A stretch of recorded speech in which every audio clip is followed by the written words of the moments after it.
Fly Pod.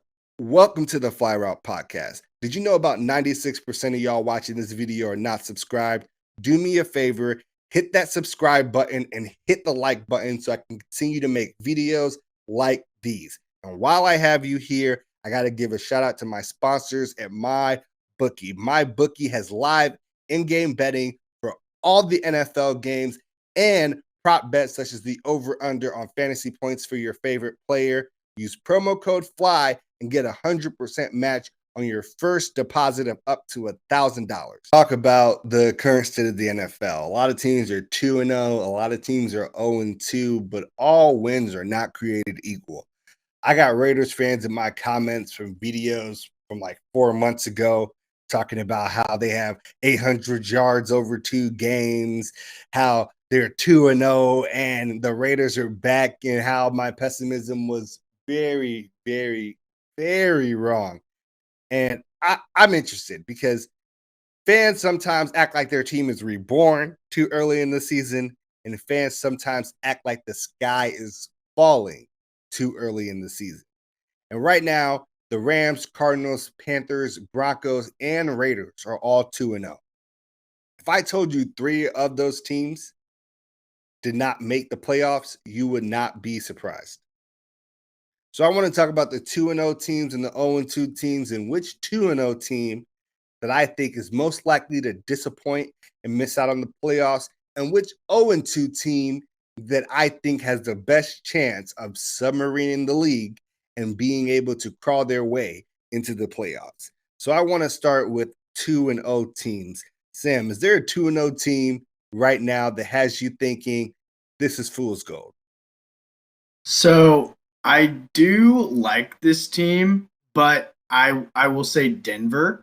I think that they have the potential to be good, but they haven't played anyone remotely good yet. They have wins against the Giants and Jaguars, which doesn't tell me much. I like Teddy Bridgewater. He's missing Jerry Jeudy right now, which hurts. But they have weapons. They got Sutton, Tim Patrick, Noah Fant, KJ Hamler. And they're playing the Jets this week, which they probably should win. But again, I won't know much because of that win. They have a hard schedule starting in week 4. They got the Ravens, Steelers, Raiders, and Washington football team, and Cowboys 5 in a row. I think they're going to lose most of those games. So that's why I have leave week 8 3-5. They could like maybe 4-4, but like I think it's gonna be a rough stretch. Okay. I like the Denver Broncos. They were pretty high up on my list, but for me, I think it's the Carolina Panthers. And I like the Denver Broncos, but I believe that defense would travel. And the part of that team that is I would say maybe more speculative is the offense, but I feel like their defense will travel well throughout the season. The Carolina Panthers on the other end, for me, very similar to the Denver Broncos. It's like, well, who did you beat?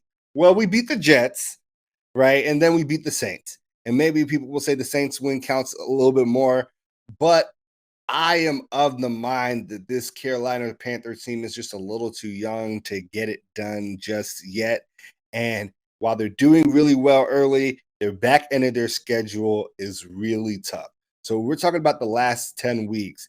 5 out of those 10 weeks, they play the Bucks twice, and then they play the Bills, Dolphins, Cardinals, and Patriots, and Washington football team in their last 10. Like, they play the Bucks twice in their last 3 games. I was really high on the Carolina Panthers when we were talking like, oh, betting the futures for the season, because they were, I think, at like 6.5 games. And I was like, oh, the Panthers will definitely win 7 or 8 games this season. But this Panthers team is not a playoff team to me just yet, even though the NFC South is pretty terrible.